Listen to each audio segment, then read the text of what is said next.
través de 101.5 en FM en Costa Rica Radio, en nuestro Twitter como @AsinarNoticias, en el Facebook y el Instagram como Costa Rica Noticias. Vamos a repasar de inmediato nuestros titulares.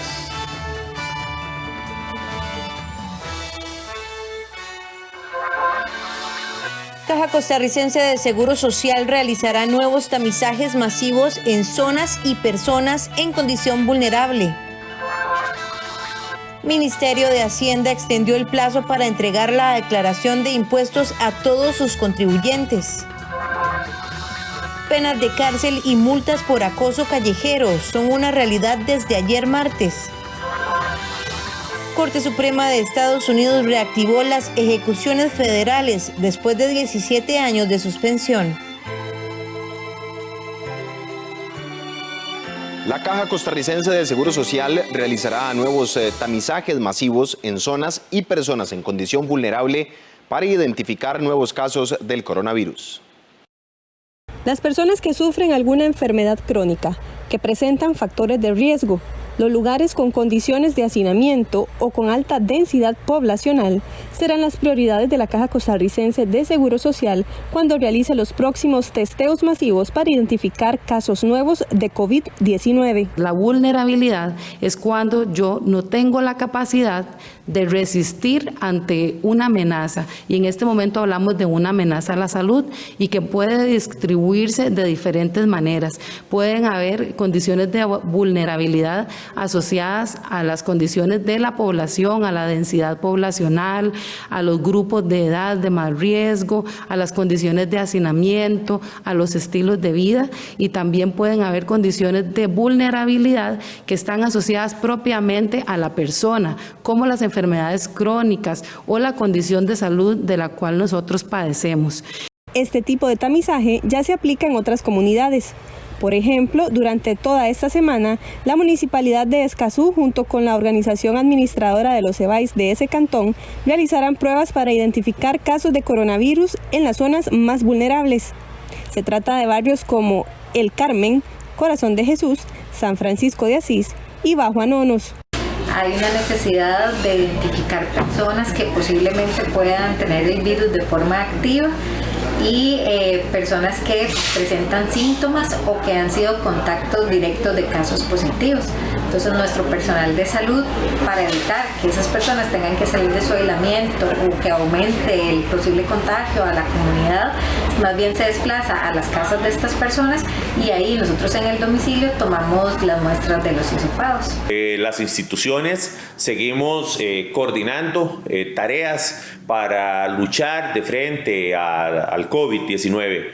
El viernes que tuvimos reunión de la Comisión Local de Emergencias, conversando con la gente de Copesana, nos dimos cuenta de que había una debilidad en cuanto a la logística que ellos vienen desarrollando por falta de recursos, para lo cual acordamos en un trabajo conjunto reforzar las tareas que ya ellos vienen realizando en cuanto a tamizajes en el cantón. A este martes 14 de julio se registraron 446 casos nuevos de COVID-19.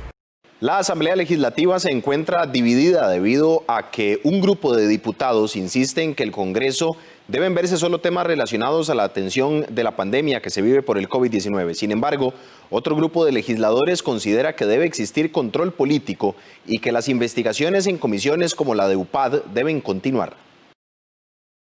La Asamblea Legislativa regresó de vacaciones con el afán de estudiar y aprobar proyectos de ley que son vitales para la reactivación económica que atraviesa el país en medio de la pandemia. Sin embargo, en tan solo cuestión de horas, los legisladores prácticamente se dividieron en dos bandos debido a que unos aseguran que deben concentrarse solo en los proyectos de atención para la pandemia, mientras que otros reniegan de esa posición y aseguran que debe existir control político y seguir con las investigaciones en comisiones como la que estudia la Unidad de Análisis de Datos Presidenciales, UPAD. La situación se remonta a la semana anterior cuando el presidente del Congreso, Eduardo Krushan, propusiera a los jefes de fracción en una reunión virtual que, debido a la situación que vive el país, se discutieran solo los proyectos relacionados a la atención del COVID-19, a lo que los representantes de las bancadas accedieron. Sin embargo, a la llegada de los legisladores al Parlamento, muchos señalaron como una ley mordaz a la iniciativa. concepto referido a la fallida propuesta del gobierno del expresidente Luis Guillermo Solís, que fue además señalada en su momento por los opositores como una iniciativa que señalaba qué mensajes podían circular y cuáles no en la prensa nacional, lo que se veía como una violación a la libertad de expresión. La misma mordaza que aplica el presidente de la República en Zapote a los periodistas es la que desde la presidencia de la Asamblea y en la complicidad de jefes de fracción pues se está aplicando a los 57 diputados. No hay que descuidar la parte de salud, pero eso no significa que no podamos seguir trabajando con todas las medidas de seguridad respectivas. No se van a poder sesionar, por ejemplo, comisiones tan importantes como la de la UBAT, porque no es tema COVID y es precisamente eso lo que quiere el gobierno de la República, y tampoco se van a poder hacer discusiones y análisis y comentarios de ninguna índole en el plenario legislativo, y eso es contraproducente. A ellos lo que les conviene es que el Parlamento se quede callado, pues por lo menos yo no me voy a quedar callado, y ya le manifesté al presidente mi disconformidad, que yo sé que la decisión no es solo del directorio, sino de algunos jefes de fracción, y da vergüenza esto, de partidos grandes que lo que están es sirviéndole en bandeja el próximo triunfo al Partido Acción Ciudadana. El Parlamento no puede callar, el Parlamento es para hablar y discutir. Si aquí nos vamos a quitar el control político y no vamos a poder hablar, mejor manden un robot para que apriete un botón de sí o apriete un botón de no. Ningún Parlamento puede estar mudo, y repito, solo los parlamentos sin agallas se autocensuran. El presidente pretende, así como la fracción del PAC y las fracciones que lo acompañan en el acuerdo del 1 de mayo, que nosotros ponernos una ley mordaza, que vengamos a la Asamblea Legislativa únicamente las horas que ellos quieren, los días que ellos quieren, aprobar los proyectos que ellos quieren como si fuéramos robots. Ante estos señalamientos, el presidente del Congreso indicó que no entendía el porqué de la situación, ya que era solo una semana. Además, el jefe de fracción del partido de gobierno también indicó que decir que esto es una ley mordaza es definitivamente no entender lo que está sucediendo en el mundo. Bueno, no es así, porque es solo por una semana, es solo por esta semana en que se implementó las medidas severas por el aumento exponencial de la pandemia. De tal manera que yo creo que si las comisiones no sesionan una semana, no es ningún desplome. Y hay que recordar que fue un acuerdo adoptado por todos los jefes y jefas de fracción, de manera que son quienes representan a esos diputados, de manera que no veo de dónde nace la queja. Lo aprobamos la semana pasada en una sesión que tuvimos de jefaturas de fracción, que por lo menos mientras estemos en fase naranja y en esta fase de altas restricciones, concentrarnos exclusivamente en los proyectos que tienen que ver con la pandemia, cancelar todo tipo de audiencias, reuniones o eventos que no tengan relación con el tema, tratar de que las comisiones y el plenario sesionen cuando ya hay posibilidad de tomar decisiones y que todo el proceso de negociación se lleve previamente vía mesas de trabajo virtuales y otras alternativas para estar el menor tiempo posible acá, exponernos menos y exponer menos a los funcionarios y funcionarias de la Asamblea, que muchos de ellos tienen que trasladarse todos los días en transporte público y demás para llegar acá, sobre todo esta semana, donde ni siquiera con sus carros van a poder movilizarse. Culpar de una ley mordaza o calificar de una ley mordaza a una pandemia, no entender lo que está ocurriendo en el país y en el mundo. Esta mañana los legisladores sesionaron de manera extraordinaria. Pese a que existía un acuerdo de ir a la Asamblea Legislativa solo 2 días esta semana por las medidas sanitarias que impuso el Ministerio de Salud en el gran área metropolitana. Las medidas sanitarias de esta semana han traído repercusiones en muchos lugares de trabajo, inclusive provocando el cierre de muchas empresas, al menos durante estos 11 días. Esto ha generado muchas dudas en los trabajadores que cuestionan si los patronos pueden usar sus vacaciones aunque ellos no las soliciten, o bien si deben reponer los días que no trabajaron esta semana. A continuación respondemos a algunos de estos cuestionamientos. Las medidas sanitarias que se han impuesto por el periodo de 11 días y que buscan disminuir el contagio del virus del COVID-19 en el país ha generado distintas consecuencias a nivel laboral, como por ejemplo aplicar más horas la modalidad de teletrabajo, o bien que los patronos tomen medidas como la de suspender contratos o reducir jornadas laborales. Además de claro, algunas compañías decidieron cerrar por lo menos esta semana atípica en el país. Ante esto han surgido muchas preguntas por parte de los costarricenses que hoy en Costa Rica Noticias buscamos responderles. Una de estas es si los patronos pueden pedir la reposición del tiempo a los empleados que no trabajaron esta semana. Así es, efectivamente, los patronos pueden pedirle la reposición del tiempo a los colaboradores mediante una figura que se ha establecido justamente en esta época o esta crisis ocasionada por el COVID-19. Esta figura se llama la permuta y lo que permite justamente esta permuta es que se reponga en tiempo ordinario las horas que el trabajador dejó de colaborar con el patrono, mientras que no supere las 12 horas diarias. Otra de las consultas que nos han hecho llegar es que si el trabajador puede ser enviado a vacaciones obligatorias durante esta semana o a lo largo de la pandemia en general. Recordemos que el patrono es quien tiene justamente la potestad de otorgar o no las vacaciones. Así que sí, el patrono obligatoriamente puede mandar a las personas a vacaciones. ¿Qué es lo que puede pasar en estos casos? Bueno, lo que puede pasar es que hay personas que justamente ya no tienen vacaciones, entonces se puede hacer un adelanto. Es decir, se adelanta las vacaciones a los trabajadores y el trabajador queda con un saldo negativo de vacaciones. También nos consultaron en Costa Rica Noticias si el patrono tiene la posibilidad de obligar al trabajador a tomar un permiso sin goce de salario. El patrono no puede obligar a sacar un permiso sin goce de salario al trabajador, puesto que esto justamente tiene que ser acordado entre las partes.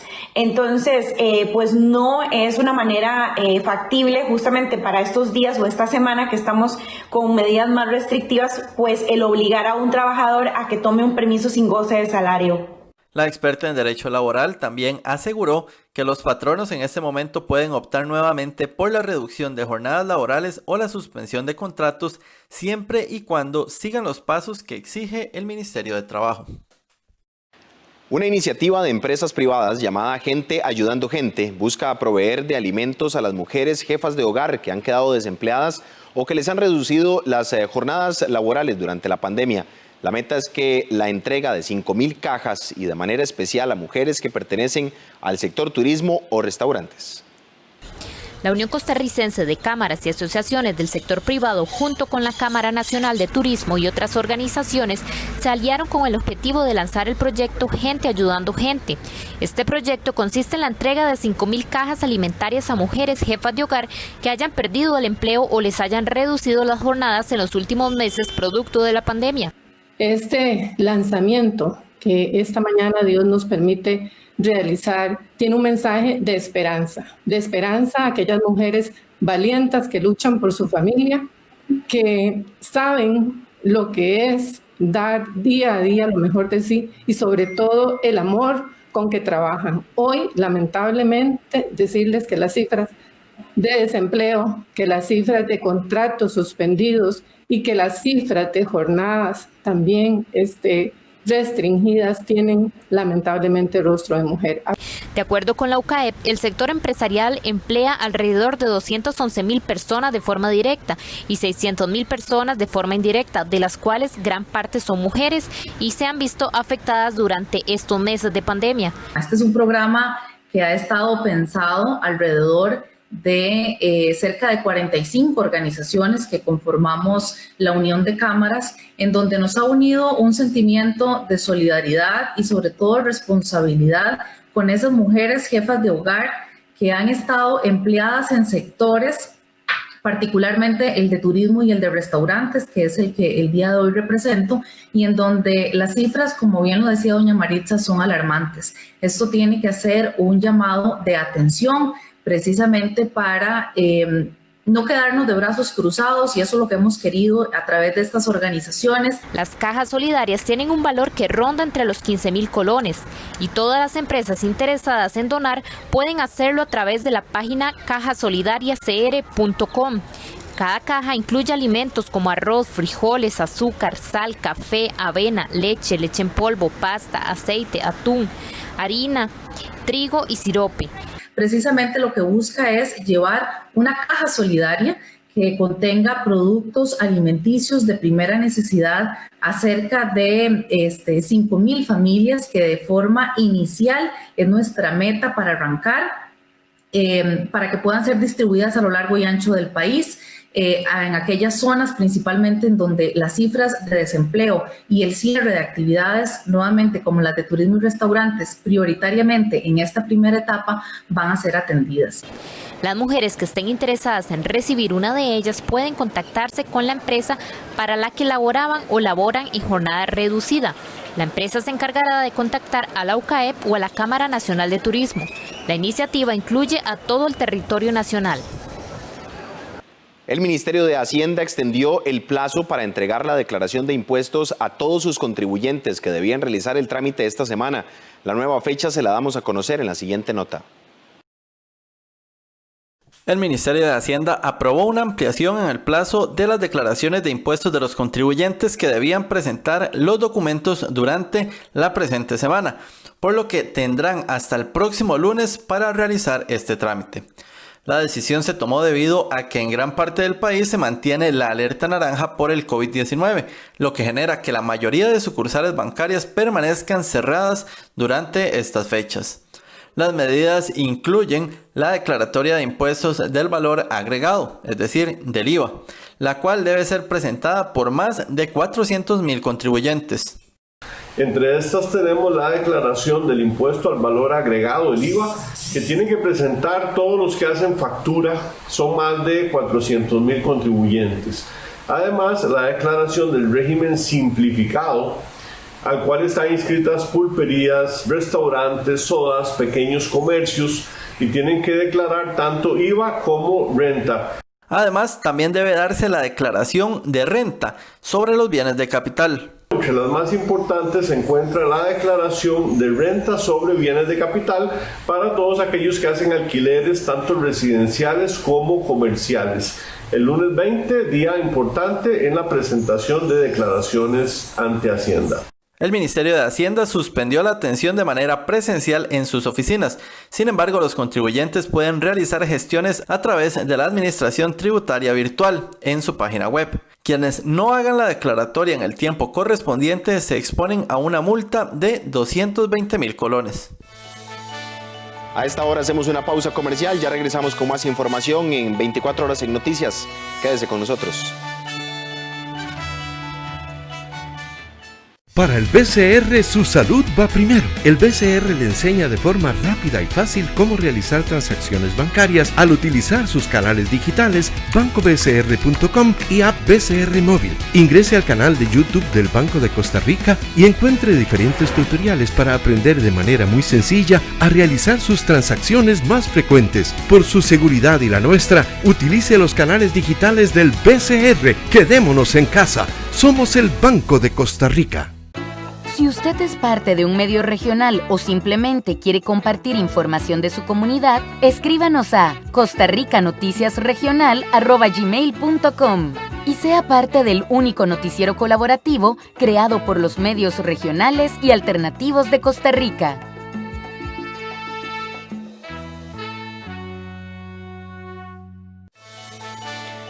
En un abrir y cerrar de ojos, un vecino de León Cortés perdió 5 millones de colones de su cuenta bancaria. Él es una de las muchas víctimas de una modalidad de estafas llamada el falso funcionario público. Nuestra compañera Helen Naranjo investigó sobre este y otros timos utilizados por los ciberdelincuentes para robar dinero y hoy nos trae la primera entrega de una serie de reportajes titulados Pandemia de Estafas. ¿Qué tal?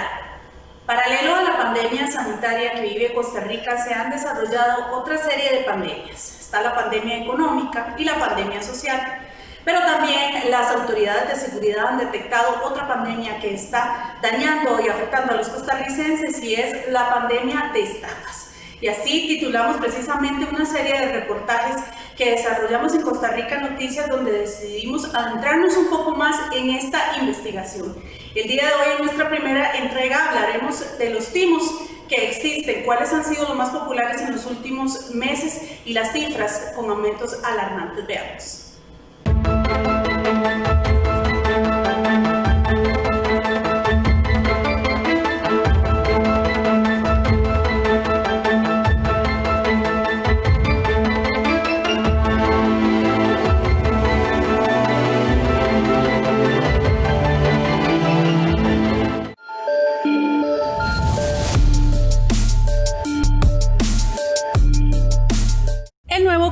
virus trajo a muchos costarricenses enfermedad, muerte y un debacle económico que se agudiza cada vez más. Muchos han logrado librarse del virus y hasta de la crisis financiera, pero no de otra pandemia que parece desarrollarse en paralelo: la de las estafas electrónicas. Y es que con la pandemia del COVID-19 se registró un aumento significativo de los casos de estafas telefónicas y cibernéticas que las autoridades califican de alarmante. La Fiscalía Adjunta de Fraudes y Cibercrimen, creada apenas en enero de este año, reveló un aumento escandaloso de las denuncias por este tipo de delitos en los últimos años, mientras que en 2016 y 2018 se recibían un promedio de 40 y 60 denuncias, saltó a 3.000 denuncias solo en el 2019. Justamente ese incremento en la cantidad de casos obligó a crear una fiscalía diligente exclusiva para estos delitos, con funcionarios dedicados a tiempo completo investigando los fraudes. Iniciamos en un año con el 2016, 2017, 2018, con 20, 40, 60, 80 denuncias, y se incrementa en el 2018 de una manera muy fuerte a un porcentaje muy alto, a tal punto que cuando llegamos al 2019, con la llegada de la unidad o de la Fiscalía de Cibercrimen ya a punto de formarse, cerramos estadísticas que andaban casi por los 3.000 causas. Eso sin analizar desde 5.000 a 6.000 causas que se encontraban denunciadas en el organismo de investigación judicial. Por otra parte, los datos del organismo de investigación judicial muestran que para finales de mayo de este año solo en la provincia de San José se contabilizan 144 denuncias por sustracciones de negocios en compra y venta por internet, 43 por estafas de préstamos y 37 mediante el timo de la maleta, para un total de 224 en lo que va del año. Este tipo de fraude o timo afecta en gran medida a un grupo poblacional que realiza acciones de carácter comercial utilizando fundamentalmente las redes sociales y las facilidades que brinda Internet. Pero al mismo tiempo hay un grupo de personas, un grupo de delincuentes que aprovechan esas mismas facilidades y esas mismas opciones para tratar de obtener beneficios patrimoniales de carácter ilícito. Más concretamente, estafar, defraudar y provocar perjuicio económico a muchísimas personas.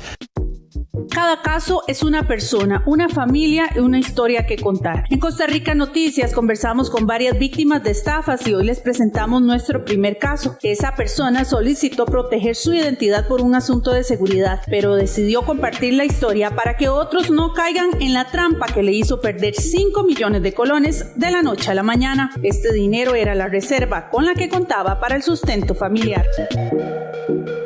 Recibí una llamada telefónica en el cual me dijeron que era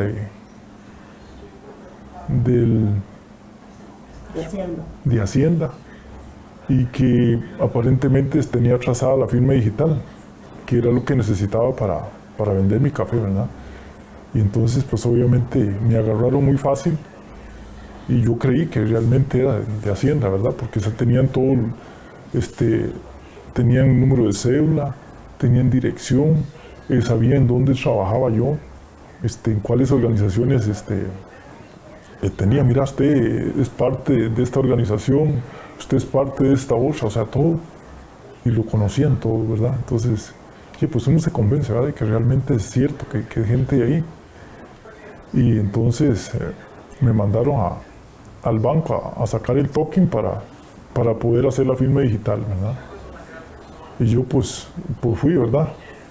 Y regresé y me volvieron a llamar. Entonces me metieron a una página en el cual nos hicieron llenar un montón de datos y obviamente ponerle los números de las tarjetas, obviamente en secreto, ¿verdad? Porque es una página, se supone que es real y que usted no tiene que decir números, usted nada más digita los números, pero resulta que donde lo hacen meterse es como, no sé, es una página rara, ¿verdad? Entonces lo que ellos hacen es que cuando usted va digitando los números, ellos se dan cuenta qué número usted está digitando, ¿verdad?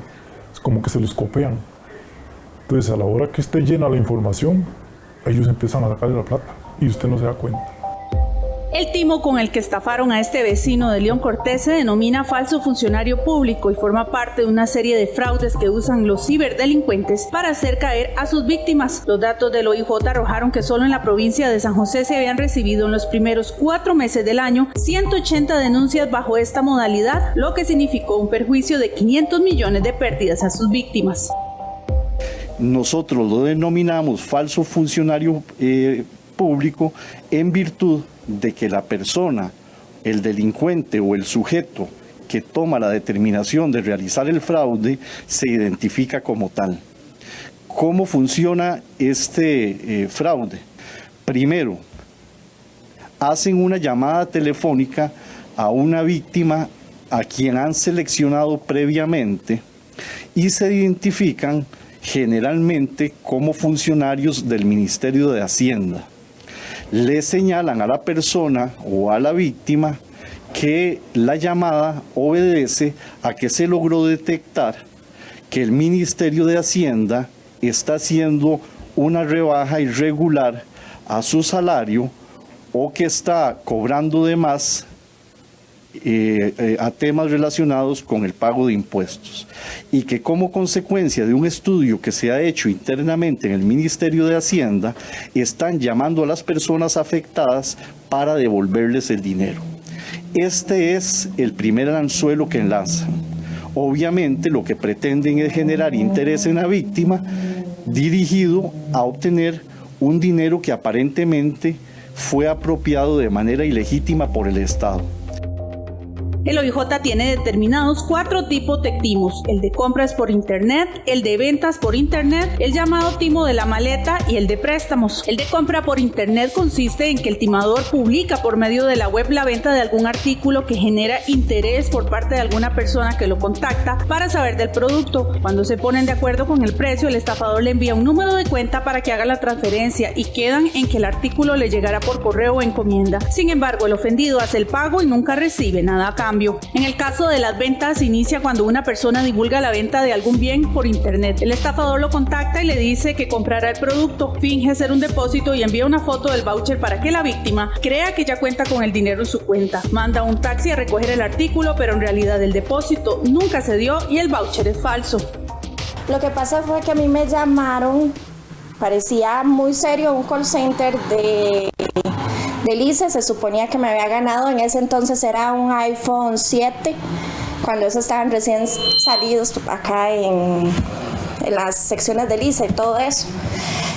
Y me dijeron de una manera muy diplomática, una manera de hablar muy creíble, que yo me había ganado un iPhone 7 y yo, de verdad, bueno, no sabía que estaban haciendo rifa. Dice, sí, permítame trasladarla hacia el Banco Nacional, de acá le trasladamos, pusieron la música así muy bien hecho.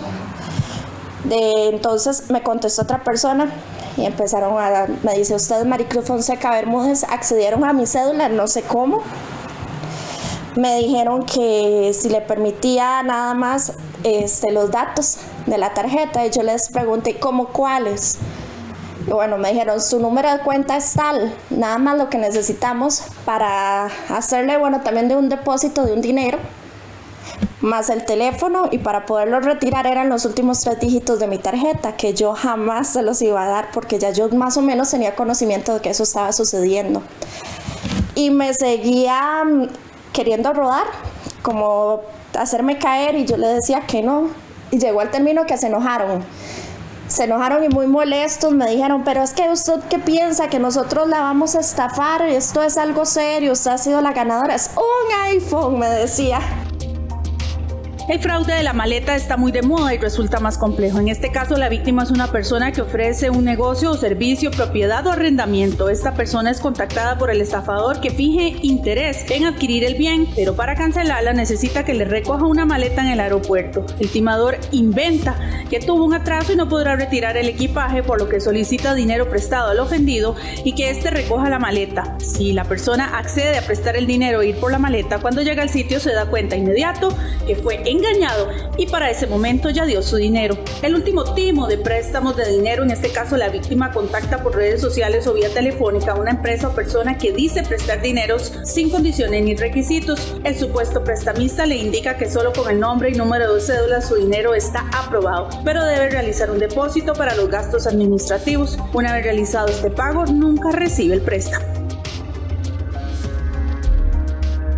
Mañana, en nuestra segunda entrega de Pandemia de Estafas, hablamos con los directores de las áreas de seguridad de los bancos sobre el resguardo de los datos de sus clientes. Además, existe una aplicación para detectar estafas. Un experto de redes nos habla de cómo fluyen los datos en el cibermundo y su venta.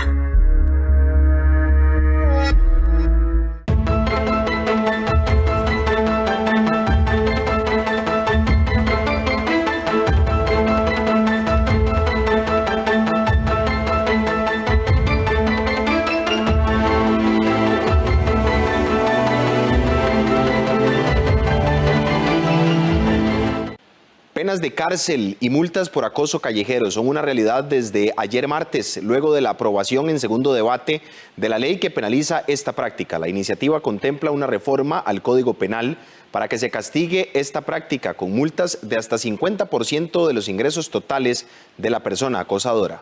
Los diputados aprobaron en segundo debate la ley que penaliza el acoso callejero esta mañana de martes.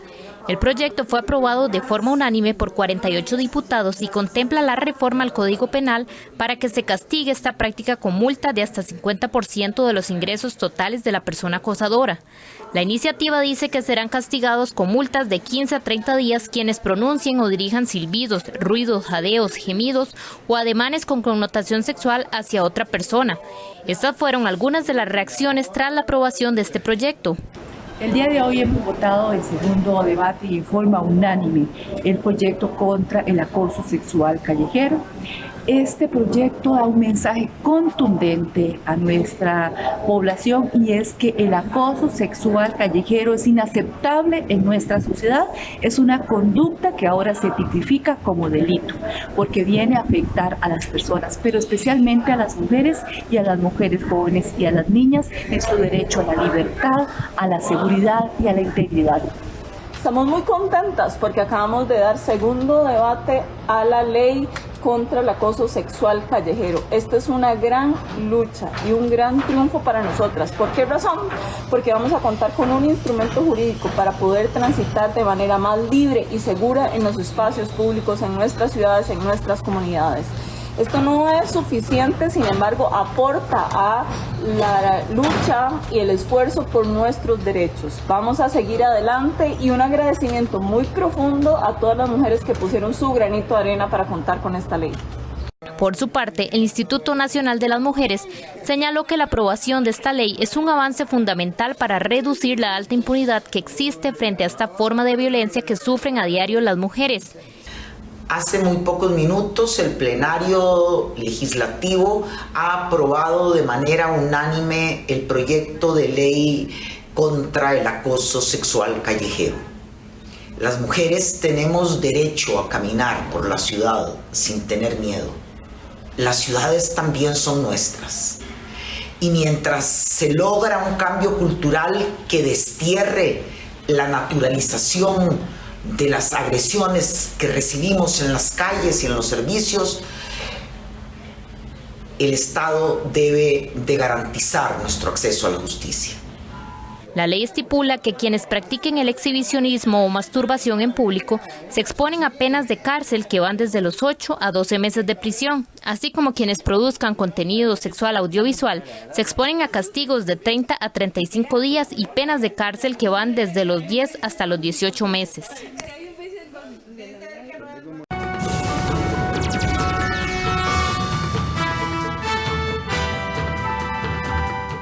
Iniciamos con información en el plano internacional. El gobierno boliviano intervendrá 2 hospitales universitarios para ampliar la capacidad de atención a pacientes con COVID-19. Ante el riesgo de colapso de los servicios de salud, Bolivia comenzará a negociar la intervención de hospitales y cementerios privados. El gobierno informó que el lunes daría inicio a procesos de expropiación o de intervención de 2 hospitales pertenecientes a universidades. Uno es Sudabol de Santa Cruz, que tiene una capacidad de 400 camas y 100 terapias intensivas, y el segundo, Cochabamba Univalle, con más de 120 camas y 2 decenas de cuidados intensivos. Según el Ministerio de Interior, la intervención será negociada con el pago de una compensación a un precio justo. Además, anticipó que en caso de llegar al colapso, también se intervendrán cementerios privados. Se hizo mención de la situación crítica de la necrópolis de Cochabamba, ciudad fuertemente golpeada por la pandemia, advirtiendo que podría alcanzar su nivel máximo en una semana. Desde marzo, los gobiernos central, regionales y municipales habilitaron de mutuo acuerdo hospitales públicos específicos para atender a pacientes de COVID-19, pero estos empiezan a saturarse ante el avance del coronavirus en el país. Los hospitales COVID-19 reciben a pacientes de toda índole, inclusive a los afiliados a seguros privados, lo que según el ministerio está dejando sin atención a la gente más humilde que no tiene condiciones de pagar un seguro. Bolivia suma más de 48.000 contagios y supera 1.800 decesos. ¿Cómo va la pandemia del nuevo coronavirus en Latinoamérica y el mundo? Lo vemos en la siguiente nota. Los contagios de coronavirus alcanzaron el lunes los 13 millones en el mundo. Además, la pandemia ha causado casi 570.000 muertes. En este contexto, América Latina y el Caribe se convirtió en la segunda región con más muertes a causa de la enfermedad, detrás de Europa.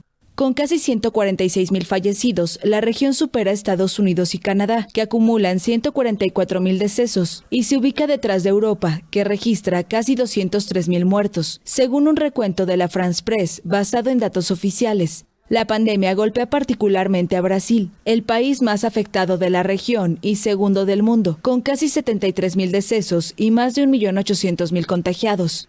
En tanto, México superó el lunes los 304.000 casos confirmados y acumula más de 35.000 muertos, superando a Italia en decesos. El coronavirus también se expande por el resto de Latinoamérica, donde algunos países dan marcha atrás con la reapertura, en un intento por contener la aceleración de contagios. Es el caso de Colombia, donde unas 3,5 millones de personas regresaron al confinamiento por un alza de casos considerada por el gobierno alarmante, cuando el balance oficial arroja más de 154.000 infectados y 5.400 fallecidos en el país. En Bolivia, el gobierno intervendrá hospitales y cementerios privados ante el riesgo de colapso de los servicios públicos sanitarios y mortuorios. Argentina también lamenta un aumento pronunciado de casos, al sobrepasar los 100.000, un 95% en el área metropolitana de Buenos Aires. Los cierres se combinan con una flexibilización del confinamiento en la mayor parte de la región, que busca reactivar la economía. La Corte Suprema de Estados Unidos reactivó las ejecuciones federales después de 17 años de suspensión.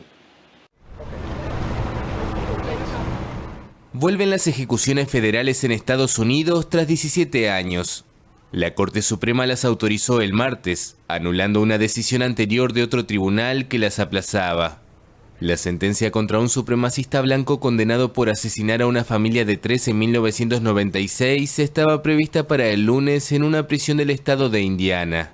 Pero una jueza de distrito ordenó suspender la sentencia horas antes para permitir impugnaciones a los protocolos para la inyección letal que se aplicará a ese y a otros 3 condenados a muerte por delitos federales.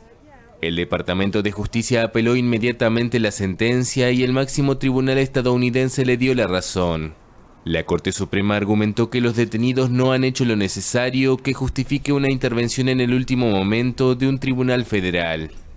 En Estados Unidos, la mayoría de los delitos se juzgan a nivel estatal, pero la justicia federal puede ocuparse de los crímenes más graves o cometidos en bases militares. Desde la reinstauración de la pena capital en 1988, solo hubo 3 ejecuciones federales, la última en 2003. Hacemos una nueva pausa, ya volvemos con más información. Recuerde que puede sintonizarnos también a través de 101.5 FM en Costa Rica Radio, nuestro Facebook Costa Rica Noticias y en Twitter, @CINARNoticias. Ya regresamos.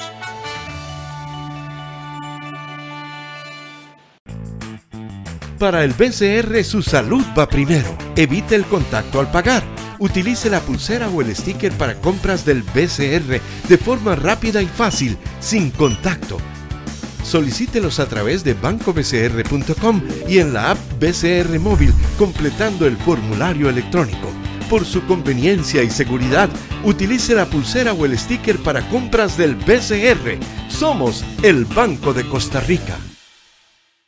Marielos, una mujer que ha dedicado más de 40 años a recopilar y difundir la historia y costumbres de su pueblo guanacasteco. Me encanta haber hecho ese trabajo hace mucho tiempo. Hace más o menos 40 años empecé a hacer este trabajo de recopilación de la historia de Bagaces. En el mes de julio estrenamos La Chola de Bagaces en Documentales UNED. El sábado 25 a las 7 de la mañana y las 4 de la tarde. Aquí en 13, Costa Rica Televisión.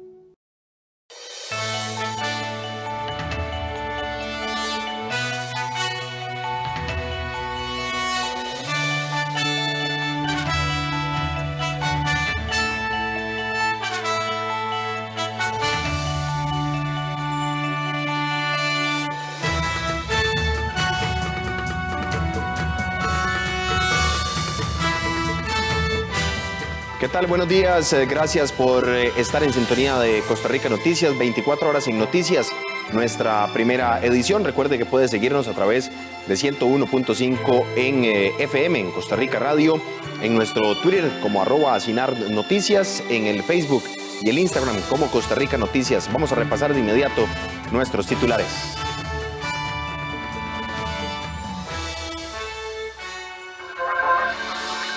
Caja Costarricense de Seguro Social realizará nuevos tamizajes masivos en zonas y personas en condición vulnerable.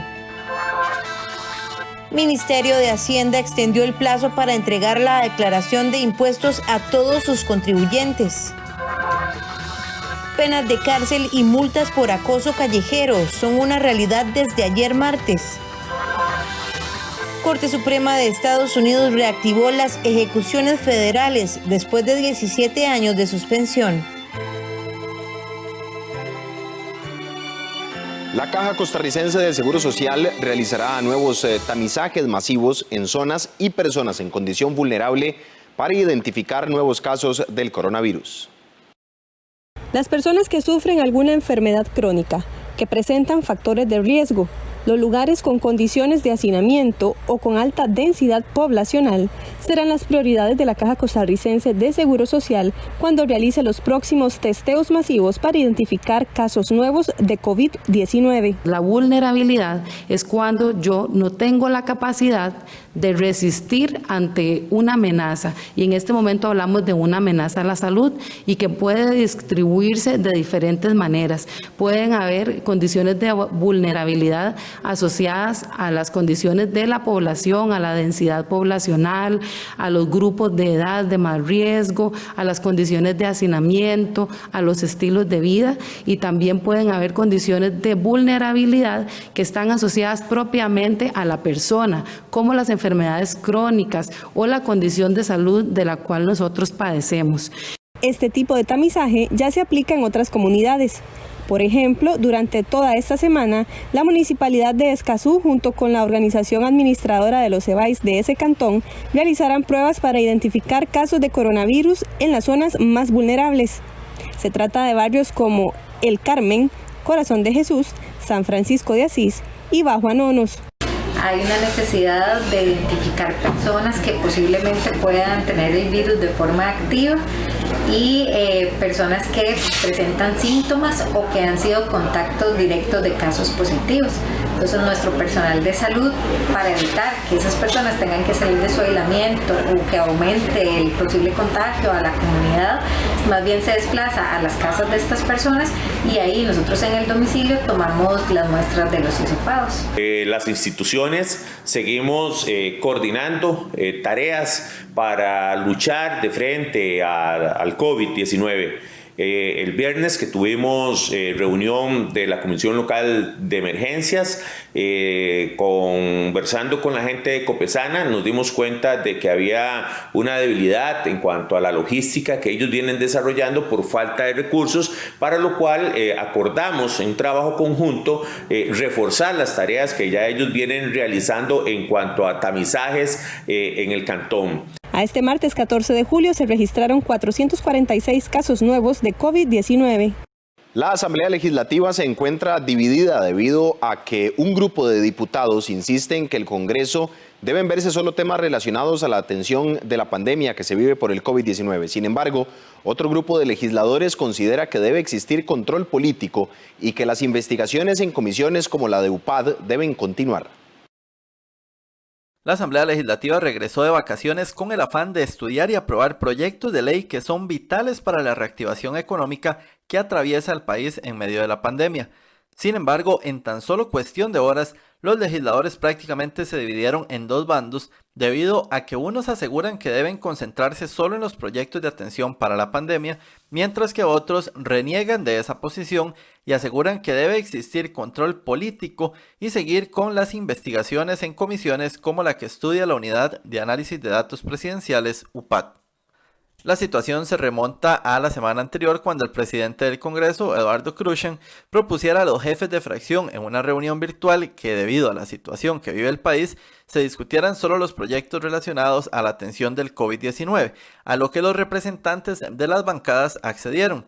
Sin embargo, a la llegada de los legisladores al Parlamento, muchos señalaron como una ley mordaza la iniciativa, concepto referido a la fallida propuesta del gobierno del expresidente Luis Guillermo Solís, que fue además señalada en su momento por los opositores como una iniciativa que señalaba qué mensajes podían circular y cuáles no en la prensa nacional, lo que se veía como una violación a la libertad de expresión. La misma mordaza que aplica el presidente de la República en zapote a los periodistas es la que desde la presidencia de la Asamblea y en la complicidad de jefes de fracción pues se está aplicando a los 57 diputados. No hay que descuidar la parte de salud, pero eso no significa que no podamos seguir trabajando con todas las medidas de seguridad respectivas.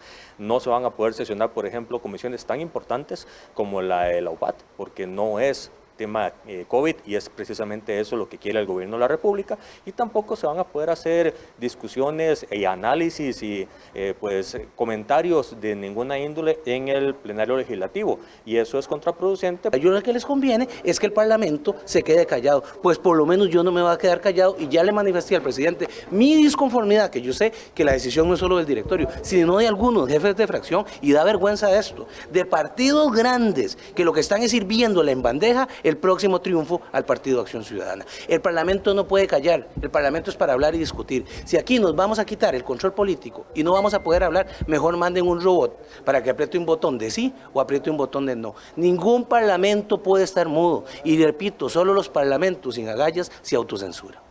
El presidente pretende, así como la fracción del PAC y las fracciones que lo acompañan en el acuerdo del 1 de mayo, que nosotros ponernos una ley mordaza, que vengamos a la Asamblea Legislativa únicamente las horas que ellos quieren, los días que ellos quieren, aprobar los proyectos que ellos quieren como si fuéramos robots.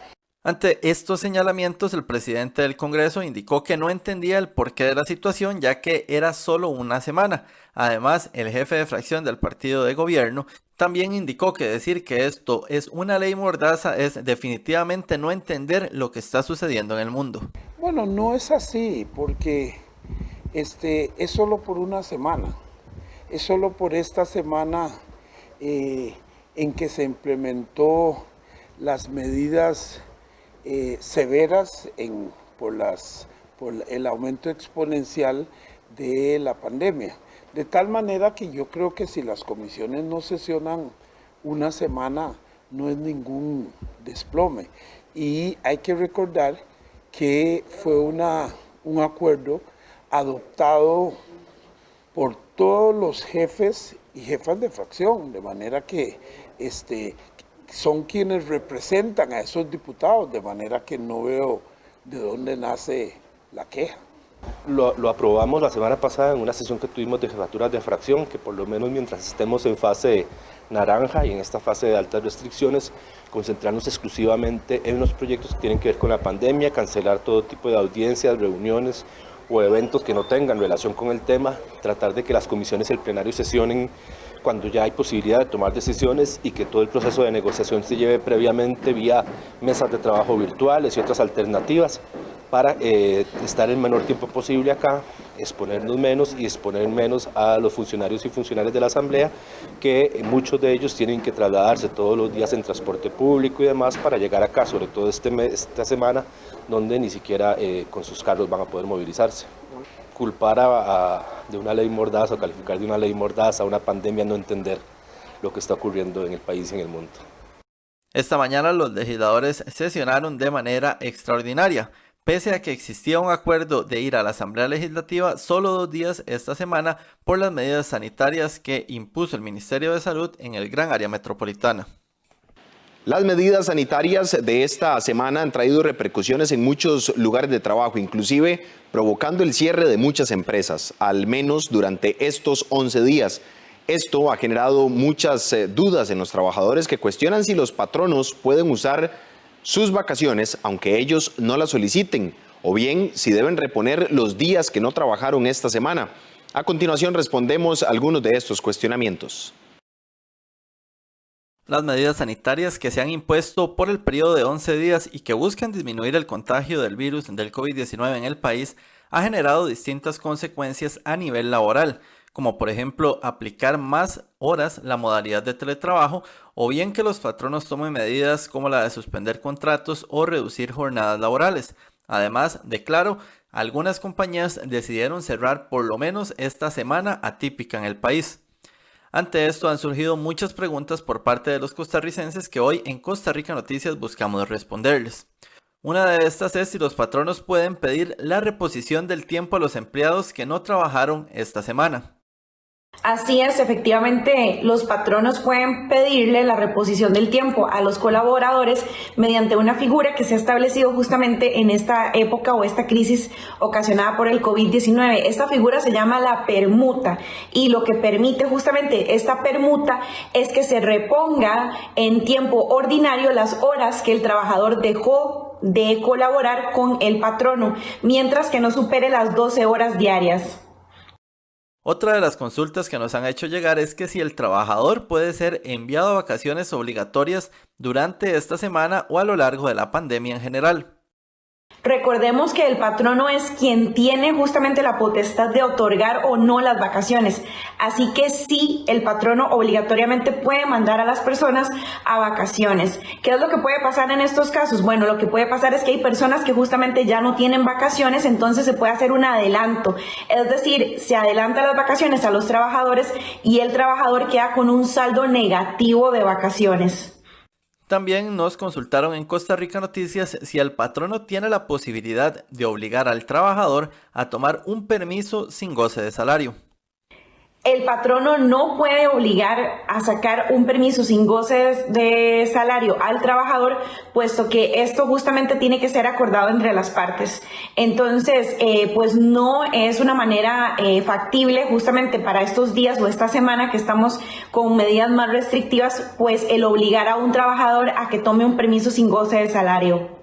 La experta en Derecho Laboral también aseguró que los patronos en este momento pueden optar nuevamente por la reducción de jornadas laborales o la suspensión de contratos siempre y cuando sigan los pasos que exige el Ministerio de Trabajo. Una iniciativa de empresas privadas llamada Gente Ayudando Gente busca proveer de alimentos a las mujeres jefas de hogar que han quedado desempleadas o que les han reducido las jornadas laborales durante la pandemia. La meta es que la entrega de 5,000 cajas y de manera especial a mujeres que pertenecen al sector turismo o restaurantes. La Unión Costarricense de Cámaras y Asociaciones del Sector Privado, junto con la Cámara Nacional de Turismo y otras organizaciones, se aliaron con el objetivo de lanzar el proyecto Gente Ayudando Gente.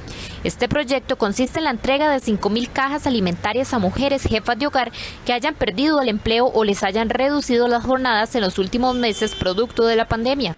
Este lanzamiento que esta mañana Dios nos permite realizar tiene un mensaje de esperanza a aquellas mujeres valientes que luchan por su familia, que saben lo que es dar día a día lo mejor de sí y sobre todo el amor con que trabajan. Hoy, lamentablemente, decirles que las cifras de desempleo, que las cifras de contratos suspendidos y que las cifras de jornadas también restringidas tienen lamentablemente rostro de mujer.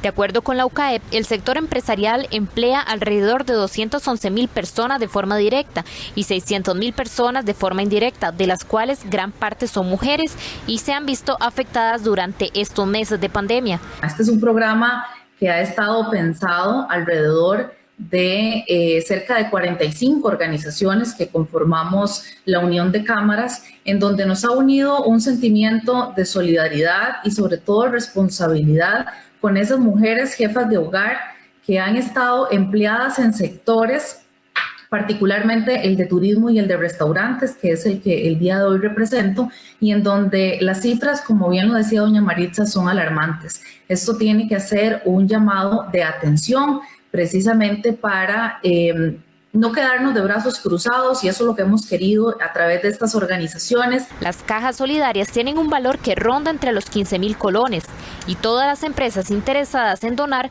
pueden hacerlo a través de la página cajasolidariacr.com. Cada caja incluye alimentos como arroz, frijoles, azúcar, sal, café, avena, leche en polvo, pasta, aceite, atún, harina, trigo y sirope. Precisamente lo que busca es llevar una caja solidaria que contenga productos alimenticios de primera necesidad a cerca de 5.000 familias, que de forma inicial es nuestra meta para arrancar, para que puedan ser distribuidas a lo largo y ancho del país, en aquellas zonas principalmente en donde las cifras de desempleo y el cierre de actividades, nuevamente como las de turismo y restaurantes, prioritariamente en esta primera etapa van a ser atendidas. Las mujeres que estén interesadas en recibir una de ellas pueden contactarse con la empresa para la que laboraban o laboran en jornada reducida. La empresa se encargará de contactar a la UCAEP o a la Cámara Nacional de Turismo. La iniciativa incluye a todo el territorio nacional. El Ministerio de Hacienda extendió el plazo para entregar la declaración de impuestos a todos sus contribuyentes que debían realizar el trámite esta semana. La nueva fecha se la damos a conocer en la siguiente nota. El Ministerio de Hacienda aprobó una ampliación en el plazo de las declaraciones de impuestos de los contribuyentes que debían presentar los documentos durante la presente semana, por lo que tendrán hasta el próximo lunes para realizar este trámite. La decisión se tomó debido a que en gran parte del país se mantiene la alerta naranja por el COVID-19, lo que genera que la mayoría de sucursales bancarias permanezcan cerradas durante estas fechas. Las medidas incluyen la declaratoria de impuestos del valor agregado, es decir, del IVA, la cual debe ser presentada por más de 400.000 contribuyentes. Entre estas tenemos la declaración del impuesto al valor agregado, el IVA, que tienen que presentar todos los que hacen factura, son más de 400.000 contribuyentes. Además, la declaración del régimen simplificado, al cual están inscritas pulperías, restaurantes, sodas, pequeños comercios, y tienen que declarar tanto IVA como renta. Además, también debe darse la declaración de renta sobre los bienes de capital. Entre las más importantes se encuentra la declaración de renta sobre bienes de capital para todos aquellos que hacen alquileres, tanto residenciales como comerciales. El lunes 20, día importante en la presentación de declaraciones ante Hacienda. El Ministerio de Hacienda suspendió la atención de manera presencial en sus oficinas. Sin embargo, los contribuyentes pueden realizar gestiones a través de la Administración Tributaria Virtual en su página web. Quienes no hagan la declaratoria en el tiempo correspondiente se exponen a una multa de 220.000 colones. A esta hora hacemos una pausa comercial, ya regresamos con más información en 24 horas en Noticias. Quédese con nosotros. Disfrute de diferentes géneros musicales de artistas nacionales que inspiran imágenes en Cine en Cortos. El jueves 16 de julio a las 9 de la noche, con repetición los domingos a las 11 de la mañana, aquí en 13, Costa Rica Televisión. Endulcemos el miércoles haciendo un delicioso mousse de cas. Diferentes estados de ánimo. Hoy me quieres, más tarde me odias. Hoy estás contento, mañana estás completamente enojado. Bien, estados de ánimo, bipolaridad. Vamos a estar conversando de ese tema aquí en Café Nacional. Los esperamos a las 8 en punto de la mañana. Costa Rica, Costa Rica. En un abrir y cerrar de ojos, un vecino de León Cortés perdió 5 millones de colones de su cuenta bancaria. Él es una de las muchas víctimas de una modalidad de estafas llamada el falso funcionario público. Nuestra compañera Helen Naranjo investigó sobre este y otros timos utilizados por los ciberdelincuentes para robar dinero y hoy nos trae la primera entrega de una serie de reportajes titulados Pandemia de Estafas. ¿Qué tal? Paralelo a la pandemia sanitaria que vive Costa Rica, se han desarrollado otra serie de pandemias. Está la pandemia económica y la pandemia social. Pero también las autoridades de seguridad han detectado otra pandemia que está dañando y afectando a los costarricenses y es la pandemia de estafas. Y así titulamos precisamente una serie de reportajes que desarrollamos en Costa Rica Noticias, donde decidimos adentrarnos un poco más en esta investigación. El día de hoy, en nuestra primera entrega, hablaremos de los timos que existen, cuáles han sido los más populares en los últimos meses y las cifras con aumentos alarmantes. Veamos.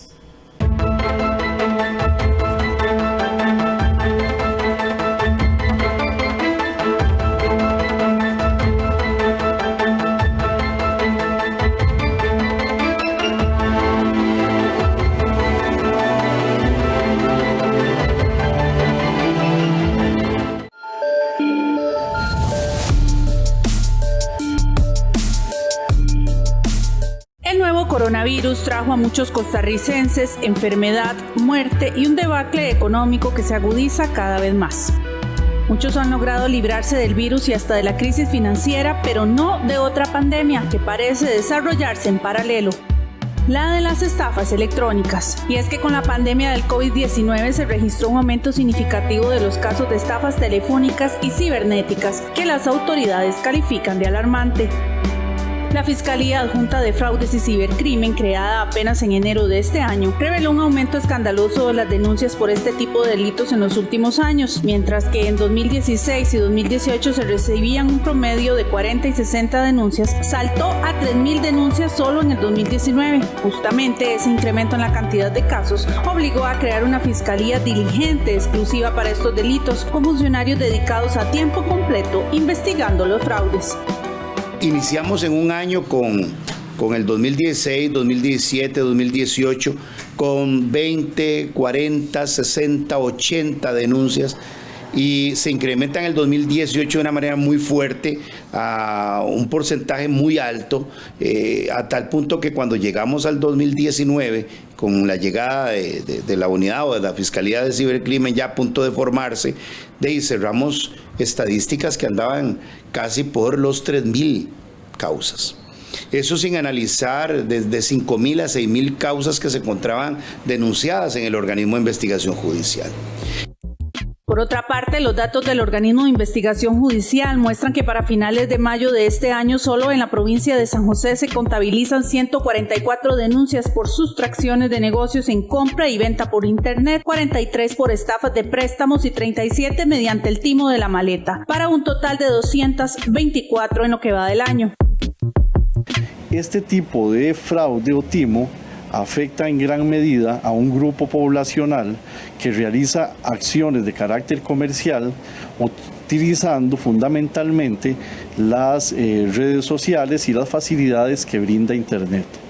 Pero al mismo tiempo hay un grupo de personas, un grupo de delincuentes que aprovechan esas mismas facilidades y esas mismas opciones para tratar de obtener beneficios patrimoniales de carácter ilícito. Más concretamente, estafar, defraudar y provocar perjuicio económico a muchísimas personas. Cada caso es una persona, una familia y una historia que contar. En Costa Rica Noticias conversamos con varias víctimas de estafas y hoy les presentamos nuestro primer caso. Esa persona solicitó proteger su identidad por un asunto de seguridad, pero decidió compartir la historia para que otros no caigan en la trampa que le hizo perder 5 millones de colones de la noche a la mañana. Este dinero era la reserva con la que contaba para el sustento familiar. Recibí una llamada telefónica en el cual me dijeron que era de Hacienda y que aparentemente tenía atrasada la firma digital, que era lo que necesitaba para vender mi café, ¿verdad? Y entonces pues obviamente me agarraron muy fácil y yo creí que realmente era de Hacienda, ¿verdad? Porque tenían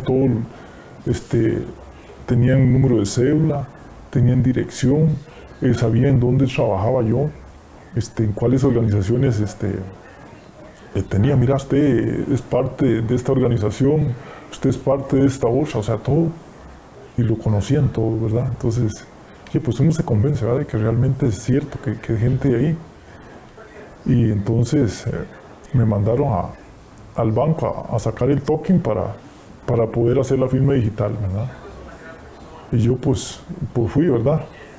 Y regresé y me volvieron a llamar. Entonces me metieron a una página en el cual nos hicieron llenar un montón de datos y obviamente ponerle los números de las tarjetas, obviamente en secreto, ¿verdad? Porque es una página, se supone que es real y que usted no tiene que decir números, usted nada más digita los números, pero resulta que donde lo hacen meterse es como, no sé, es una página rara, ¿verdad? Entonces lo que ellos hacen es que cuando usted va digitando los números, ellos se dan cuenta qué número usted está digitando, ¿verdad?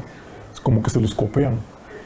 Entonces a la hora que esté llena la información, ellos empiezan a sacarle la plata y usted no se da cuenta. El timo con el que estafaron a este vecino de León Cortés se denomina falso funcionario público y forma parte de una serie de fraudes que usan los ciberdelincuentes para hacer caer a sus víctimas. Los datos del OIJ arrojaron que solo en la provincia de San José se habían recibido en los primeros 4 meses del año 180 denuncias bajo esta modalidad, lo que significó un perjuicio de 500 millones de pérdidas a sus víctimas. Nosotros lo denominamos falso funcionario público en virtud de que la persona, el delincuente o el sujeto que toma la determinación de realizar el fraude se identifica como tal. ¿Cómo funciona este fraude? Primero, hacen una llamada telefónica a una víctima a quien han seleccionado previamente y se identifican generalmente como funcionarios del Ministerio de Hacienda. Le señalan a la persona o a la víctima que la llamada obedece a que se logró detectar que el Ministerio de Hacienda está haciendo una rebaja irregular a su salario o que está cobrando de más a temas relacionados con el pago de impuestos y que como consecuencia de un estudio que se ha hecho internamente en el Ministerio de Hacienda están llamando a las personas afectadas para devolverles el dinero. Este es el primer anzuelo que enlazan. Obviamente lo que pretenden es generar interés en la víctima dirigido a obtener un dinero que aparentemente fue apropiado de manera ilegítima por el Estado. El OIJ tiene determinados 4 tipos de timos: el de compras por internet, el de ventas por internet, el llamado timo de la maleta y el de préstamos. El de compra por internet consiste en que el timador publica por medio de la web la venta de algún artículo que genera interés por parte de alguna persona que lo contacta para saber del producto. Cuando se ponen de acuerdo con el precio, el estafador le envía un número de cuenta para que haga la transferencia y quedan en que el artículo le llegará por correo o encomienda. Sin embargo, el ofendido hace el pago y nunca recibe nada a cambio. En el caso de las ventas, inicia cuando una persona divulga la venta de algún bien por internet. El estafador lo contacta y le dice que comprará el producto, finge ser un depósito y envía una foto del voucher para que la víctima crea que ya cuenta con el dinero en su cuenta. Manda un taxi a recoger el artículo, pero en realidad el depósito nunca se dio y el voucher es falso. Lo que pasa fue que a mí me llamaron, parecía muy serio, un call center de ICE. Se suponía que me había ganado, en ese entonces era un iPhone 7, cuando esos estaban recién salidos acá en las secciones del ICE y todo eso. Y me dijeron de una manera muy diplomática, una manera de hablar muy creíble, que yo me había ganado un iPhone 7 y yo, de verdad, bueno, no sabía que estaban haciendo rifa. Dice, sí, permítame trasladarla hacia el Banco Nacional, de acá le trasladamos, pusieron la música así muy bien hecho. Entonces me contestó otra persona y me dice, usted, Maricruz Fonseca Bermúdez, accedieron a mi cédula, no sé cómo.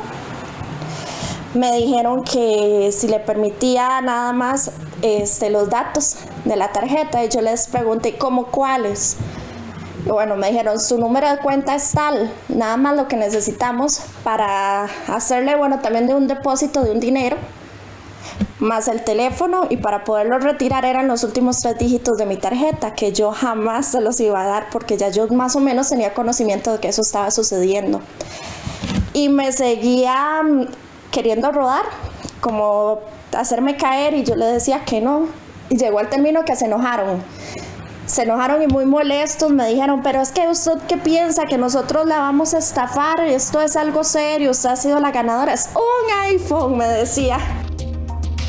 El fraude de la maleta está muy de moda y resulta más complejo. En este caso, la víctima es una persona que ofrece un negocio o servicio, propiedad o arrendamiento. Esta persona es contactada por el estafador que finge interés en adquirir el bien, pero para cancelarla necesita que le recoja una maleta en el aeropuerto. El timador inventa que tuvo un atraso y no podrá retirar el equipaje, por lo que solicita dinero prestado al ofendido y que éste recoja la maleta. Si la persona accede a prestar el dinero e ir por la maleta, cuando llega al sitio se da cuenta inmediato que fue engañado y para ese momento ya dio su dinero. El último timo de préstamos de dinero, en este caso la víctima contacta por redes sociales o vía telefónica a una empresa o persona que dice prestar dineros sin condiciones ni requisitos. El supuesto prestamista le indica que solo con el nombre y número de cédula su dinero está aprobado, pero debe realizar un depósito para los gastos administrativos. Una vez realizado este pago, nunca recibe el préstamo.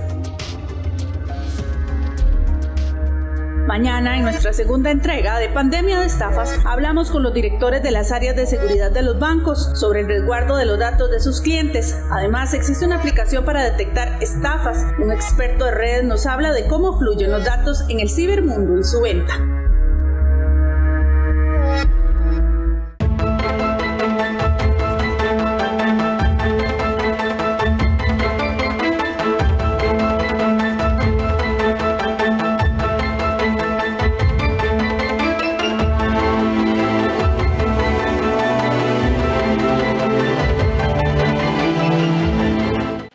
Penas de cárcel y multas por acoso callejero son una realidad desde ayer martes, luego de la aprobación en segundo debate de la ley que penaliza esta práctica. La iniciativa contempla una reforma al Código Penal para que se castigue esta práctica con multas de hasta 50% de los ingresos totales de la persona acosadora. Los diputados aprobaron en segundo debate la ley que penaliza el acoso callejero esta mañana de martes. El proyecto fue aprobado de forma unánime por 48 diputados y contempla la reforma al Código Penal para que se castigue esta práctica con multa de hasta 50% de los ingresos totales de la persona acosadora. La iniciativa dice que serán castigados con multas de 15 a 30 días quienes pronuncien o dirijan silbidos, ruidos, jadeos, gemidos o ademanes con connotación sexual hacia otra persona. Estas fueron algunas de las reacciones tras la aprobación de este proyecto. El día de hoy hemos votado en segundo debate y en forma unánime el proyecto contra el acoso sexual callejero. Este proyecto da un mensaje contundente a nuestra población y es que el acoso sexual callejero es inaceptable en nuestra sociedad. Es una conducta que ahora se tipifica como delito porque viene a afectar a las personas, pero especialmente a las mujeres y a las mujeres jóvenes y a las niñas en su derecho a la libertad, a la seguridad y a la integridad. Estamos muy contentas porque acabamos de dar segundo debate a la ley contra el acoso sexual callejero. Esta es una gran lucha y un gran triunfo para nosotras. ¿Por qué razón? Porque vamos a contar con un instrumento jurídico para poder transitar de manera más libre y segura en los espacios públicos, en nuestras ciudades, en nuestras comunidades. Esto no es suficiente, sin embargo, aporta a la lucha y el esfuerzo por nuestros derechos. Vamos a seguir adelante y un agradecimiento muy profundo a todas las mujeres que pusieron su granito de arena para contar con esta ley. Por su parte, el Instituto Nacional de las Mujeres señaló que la aprobación de esta ley es un avance fundamental para reducir la alta impunidad que existe frente a esta forma de violencia que sufren a diario las mujeres. Hace muy pocos minutos el plenario legislativo ha aprobado de manera unánime el proyecto de ley contra el acoso sexual callejero. Las mujeres tenemos derecho a caminar por la ciudad sin tener miedo. Las ciudades también son nuestras. Y mientras se logra un cambio cultural que destierre la naturalización de las agresiones que recibimos en las calles y en los servicios, el Estado debe de garantizar nuestro acceso a la justicia. La ley estipula que quienes practiquen el exhibicionismo o masturbación en público se exponen a penas de cárcel que van desde los 8 a 12 meses de prisión, así como quienes produzcan contenido sexual audiovisual se exponen a castigos de 30 a 35 días y penas de cárcel que van desde los 10 hasta los 18 meses.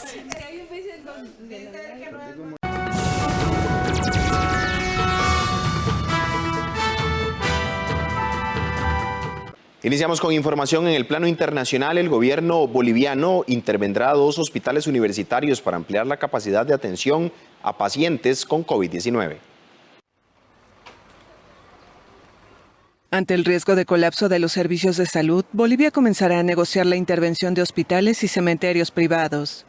El gobierno informó que el lunes daría inicio a procesos de expropiación o de intervención de 2 hospitales pertenecientes a universidades. Uno es Sudabol de Santa Cruz, que tiene una capacidad de 400 camas y 100 terapias intensivas, y el segundo, Cochabamba Univalle, con más de 120 camas y 2 decenas de cuidados intensivos. Según el Ministerio de Interior, la intervención será negociada con el pago de una compensación a un precio justo.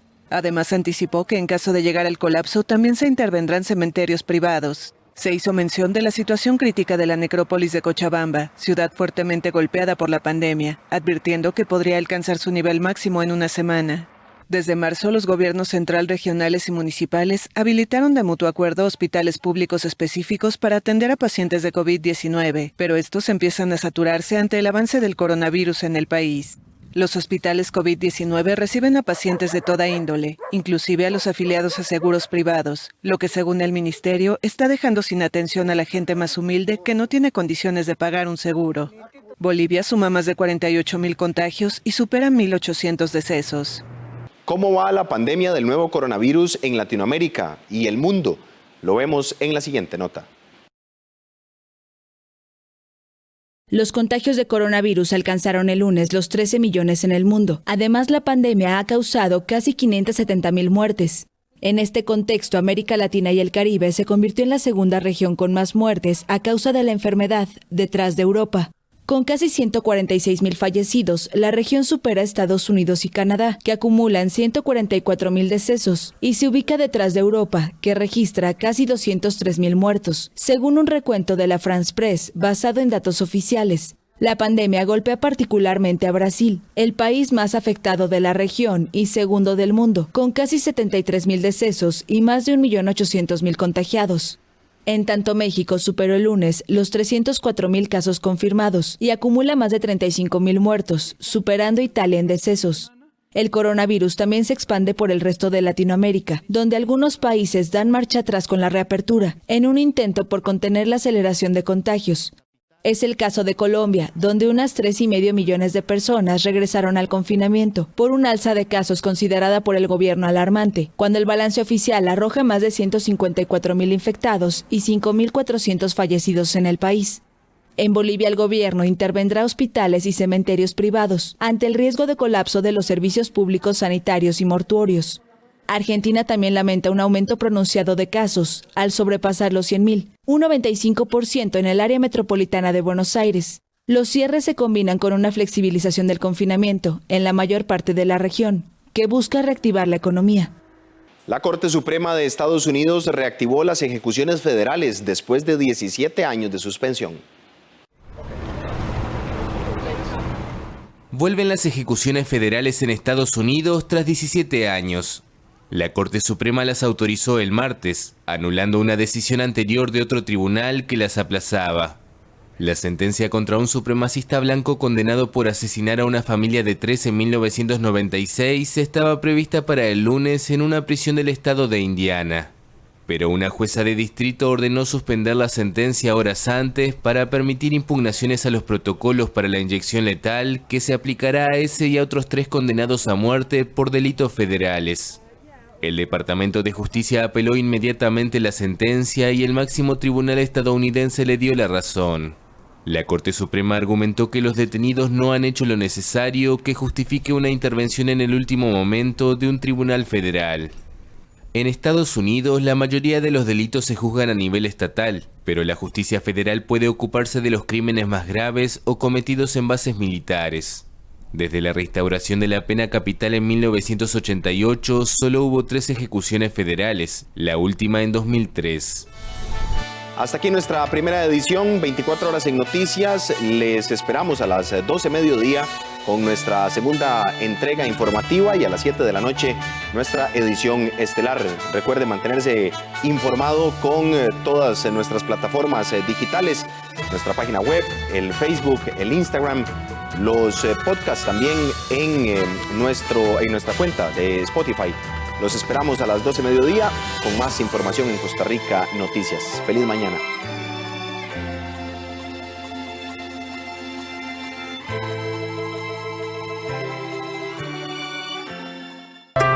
Mi ciudad ya no es la misma. Un fenómeno inaudito nos obligó a desacelerar el frenético ritmo con el que usualmente nos movemos. Y una amenaza pandémica nos urgió a protegernos. El mero acto vital de respirar adquirió otro sentido y el cubrebocas se ha convertido en una prenda de uso diario. Debemos distanciarnos, pero al mismo tiempo nos necesitamos. Hoy somos distintos, pero aún compartimos el mismo anhelo: vivir.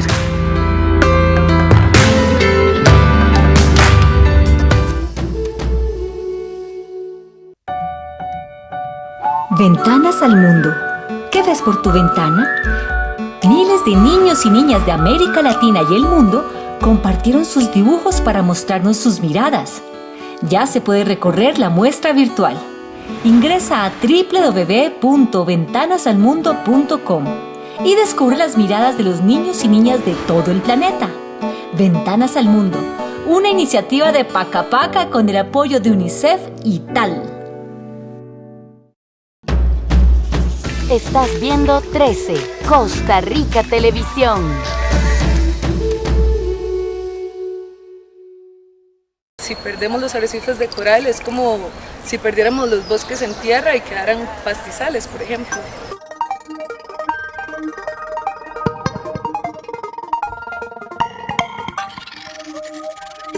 Cuando hablamos de perder los arrecifes coralinos en sí, es como, siguiendo con la comparación que hacemos con los bosques, ¿verdad? Sería como que veamos